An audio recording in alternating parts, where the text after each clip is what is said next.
Hi friends, இன்றைக்கி ஒரு இன்ட்ரெஸ்டிங்கான வீடியோ தான் பார்க்க போகிறோம். அதுக்கு முன்னாடி என்னுடைய சேனல் இப்போ தான் ஃபஸ்ட் டைம் பார்க்குறவங்களா இருந்தால் சப்ஸ்கிரைப் பண்ணிவிட்டு பாருங்கள் ஃப்ரெண்ட்ஸ். பக்கத்துலேயே ஒரு பெல் ஐக்கான் வரும், அதையும் நீங்கள் டச் பண்ணிட்டீங்கன்னா ஆளுன்னு ஆப்ஷனோட ஒரு பெல் ஐக்கான் வரும். அதை டச் பண்ணிட்டீங்கன்னா நான் போடுற வீடியோ எல்லாமே உங்களுக்கு உடனே நோட்டிஃபிகேஷன் கிடைச்சிடும். வீடியோவை ஃபுல்லாக ஸ்கிப் பண்ணாமல் பாருங்கள் ஃப்ரெண்ட்ஸ். நிறையா ஹெல்த் டிப்ஸும் நிறையா டிப்ஸ் அண்ட் ட்ரிக்ஸ் எல்லாமே சொல்லியிருப்பேன். அப்போ தான் எல்லாமே நீங்கள் முழுமையாக தெரிஞ்சுக்க முடியும்.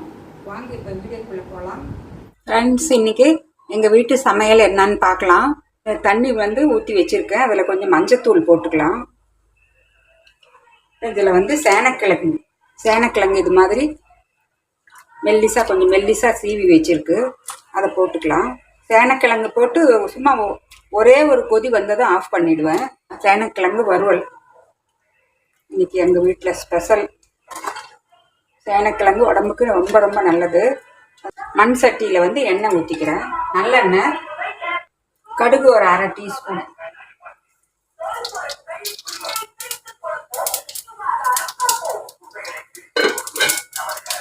தண்ணி கொதிக்க ஆரம்பிச்சிடுச்சு. இந்த அளவு கொதிச்சா போதும். ஸ்டவ் ஆஃப் பண்ணி நான் இதை ஃபில்ட்ரு பண்ணிக்க போகிறேன்.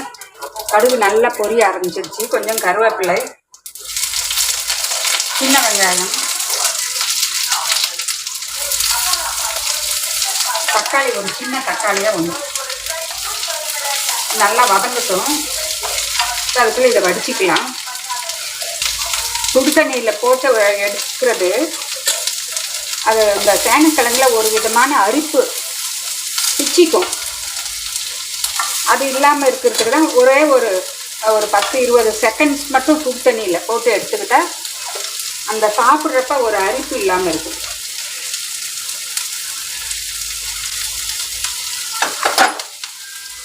ஸ்டவ் ஆன் பண்ணியாச்சு. கொஞ்சம் கடாய் நல்லா சூடாகட்டும். கொஞ்சம் நல்லெண்ணெய் ஊற்றிக்கலாம். ஒரு டேபிள் ஸ்பூன் அளவுக்கு நல்லெண்ணெய். கொஞ்சம் நல்லெண்ணெய் அதிகமாக தாங்க தேவைப்படும். இந்த பக்கம் எண்ணெய் நல்லா சூடாயிடுச்சு. எண்ணெய் சூடானதும் இதை போட்டுக்கலாம்.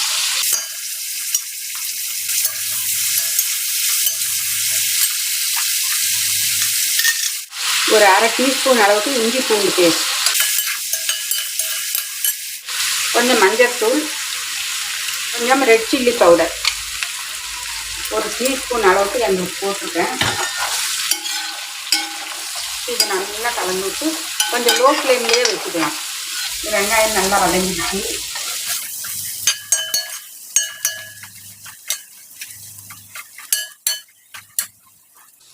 அப்படியே சிம்லேயே வச்சு அந்த சேனக்கிழங்கு அப்படியே வேகணும். அதுலேயே லேசாக கை மேலே மட்டும் தண்ணி தெளிச்சா போதும். பாருங்க,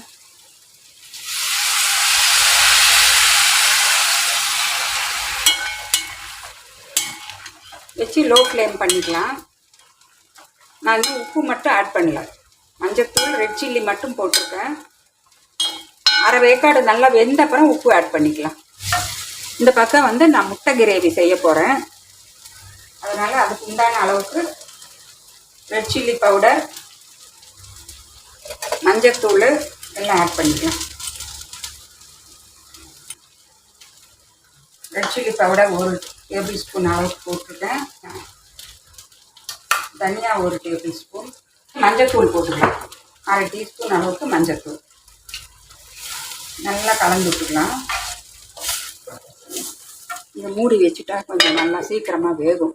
இந்த முட்டை குழம்புக்கு பாருங்கள், இஞ்சி பூண்டு பேஸ்ட் ஒரு டீஸ்பூன் அளவுக்கு எடுத்து வச்சுருக்கேன். அதை போட்டுக்கலாம். அதை நல்லா கலந்து விட்டுக்கலாம். இந்த பச்சை வாசனை போட்டும்.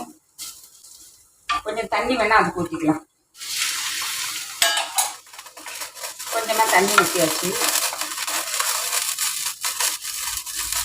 முட்டை குழம்புக்கு ஒரு 2 தக்காளியை மிக்சியில் போட்டு பியூரியாக அடிச்சிக்கலாம். டொமேட்டோ பியூரி. இதை இப்போ அந்த முட்டை குழம்புக்கு ஊற்றிக்கலாம். இந்த இஞ்சி பூண்டோட பச்சை வாசனையும் போயிருக்கும். இன்னும் கொஞ்சம் தண்ணி நல்லா தாராளமாக ஊற்றிக்கலாம். இதில் கொஞ்சம் தண்ணி மாதிரி இருந்தால் தான் முட்டை நல்லா வேகும்.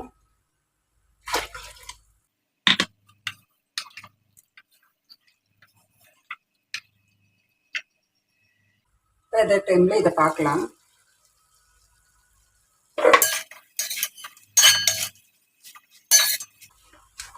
இந்த சேனக்கிழங்கு வறுவலுக்கு வெறும் உப்பு, காரம், மஞ்சத்தூள். உங்களுக்கு தேவைன்னா நீங்கள் கரம் மசாலா பவுடர் கூட போட்டுக்கலாம். நான் வெறும் இஞ்சி பூண்டு பேஸ்ட் மட்டும் ஒரு அரை டீஸ்பூன் ஆட் பண்ணியிருக்கேன். இதுலேயே வேகட்டும்.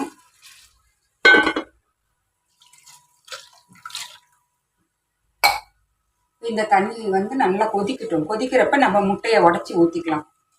வந்து ஒரு அரை டீஸ்பூன் அளவுக்கு ஹோம்மேட் கறி மசாலா பவுடர்.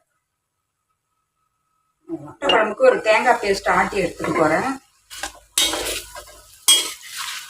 அப்பப்போ நல்லா கிளறி விட்டுடுங்க, நல்லா அடி பிடிக்காம. நம்ம ஊற்றின அந்த தண்ணியிலே இது நல்லா வெந்துடும். லோ ஃப்ளேம்லேயே இருக்கட்டும். இப்போ முட்டை குழம்புக்கு இவ்வளவு தேங்காய், நல்லா ஒரு சின்ன தேங்காயாக இருந்தால் ஒரு மூடி, மேல் மூடி மட்டும் அதை போட்டாச்சு. சின்ன மூடி தேங்காய், ஒரு மூடி தேங்காய். இந்த கல்பாசின்னு சொல்லுவோம் பார்த்தீங்களா, அது இவ்வளவு. சோம்பு ஒரு டீஸ்பூன் அளவுக்கு. தேங்காய் மசாலா ஆட்டுறப்ப சோம்பு ஒரு டீஸ்பூன் போட்டுக்கலாம். சீரகம் ஒரு அரை டீஸ்பூன். சீரகம் 1/2 டீஸ்பூன் போதும். மிளகு 1/4 டீஸ்பூன். ஒரு 10-12 பெப்பர் பால்ஸ். கசகசா இருந்தால் கொஞ்சம் போட்டுக்கலாங்க. ஸ்டவ்வை லோ ஃப்ளேம் பண்ணிக்கலாம். இதே ஒரு நாட்டுக்கோழி முட்டை இருந்ததுனால அந்த அப்படியே முழுசாவே ஆட் பண்ணிக்கிறேன்.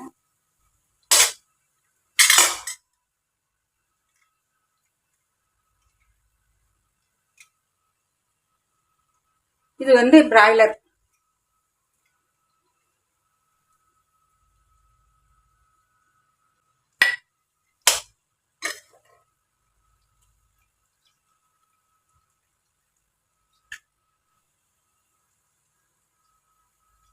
ஊற்றின அப்புறம் லோ ஃப்ளேம்லேயே தான் இருக்கணும். இதில் லைட்டாக கொஞ்சம் அரை உப்பு இப்போ நான் ஆட் பண்ணிக்கிறேன். ஒரு அரை டீஸ்பூன் அளவுக்கு உப்பு. இப்போ எதுவுமே நீங்கள் கரண்டி போட்டுட்டாதீங்க, முட்டையெல்லாம் உடஞ்சி வந்துடும். அப்படியே வேகட்டும்.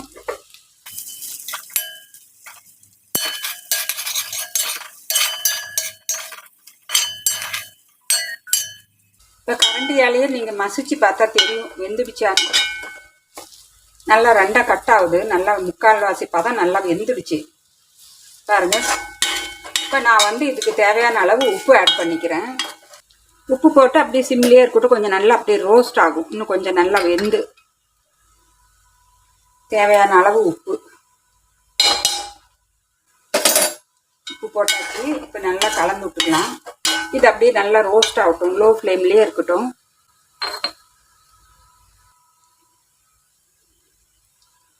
நல்லா இவ்வளவு கொத்தமல்லி தலையை பொடியாக கிள்ளி போட்டுக்கிறேன்.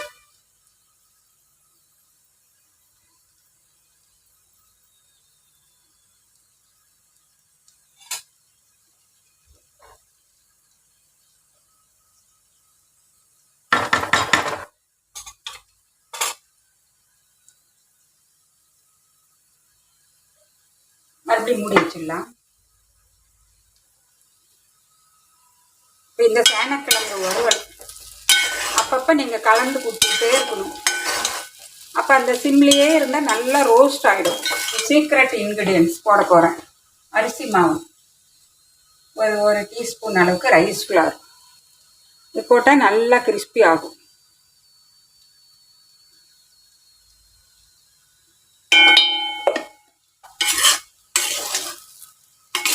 எந்த அரிசி மாவாக இருந்தாலும் சரி, கடையில் வாங்கினது இல்லை வீட்டில் அரைச்ச அரிசி மாவு, நம்ம கையில் எது இருக்கோ அதை போடலாம். எனக்குலாங்க அப்படியே சிம்லேயே இருக்கட்டும். இப்போ இந்த முட்டை குழம்புல என்கிட்ட வந்து முருங்கைக்கீரை இருந்தது. ஒரு கைப்பிடி அளவுக்கு முருங்கைக்கீரை. இந்த முட்டை குழம்புல இந்த முருங்கைக்கீரை ஆட் பண்ணிக்கலாம். முருங்கை லீவ்ஸ். எப்பவுமே முருங்கைக்கீரையோட முட்டையை சேர்த்து சாப்பிடணும்னு சொல்லுவாங்க. இருந்தா போட்டுக்கலாம். டேஸ்ட் சூப்பரா இருக்கும். உடம்புக்கும் நல்ல எனர்ஜி கொடுக்கும்.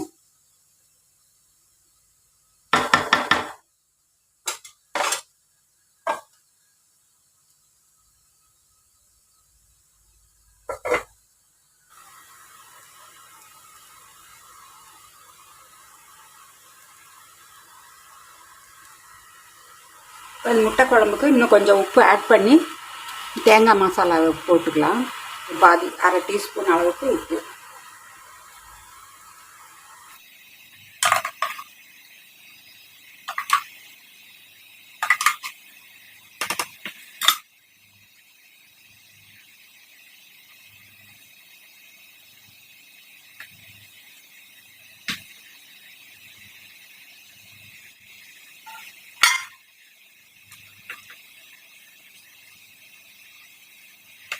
இந்த முட்டையை நான் ஓட்டெல்லாம் உரித்து எடுத்துட்டு அந்த கிரேவியில் போட்டுக்க போகிறேன். இந்த சேனக்கிழங்கு வறுவல் நல்லா ரெடி ஆகிடுச்சிங்க. ஸ்டவ் ஆஃப் பண்ணிட்டேன். இந்த கடாய் சூட்லேயே இருந்தால் இன்னும் நல்லா மொறுமொறுன்னு நல்லா சுக்கா மாதிரி நல்லா ஃப்ரை ஆகிடும். இந்த முட்டையை தோல் உரிச்சாச்சு, நல்லா காயம் பண்ணிக்கலாம்.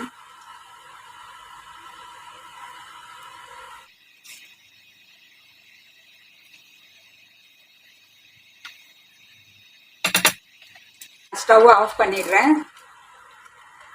ஸ்டவ் ஆஃப் பண்ணிவிட்டு கடைசியாக இந்த மாதிரி கருவேப்பிலை கொஞ்சம் நல்லா கிள்ளி போடுங்க. சூப்பராக இருக்கும் அரோமா. முட்டை குழம்போட அரோமா ரொம்ப அருமையாக இருக்கும். பச்சை கருவேப்பிலை கடைசியாக போடுறது.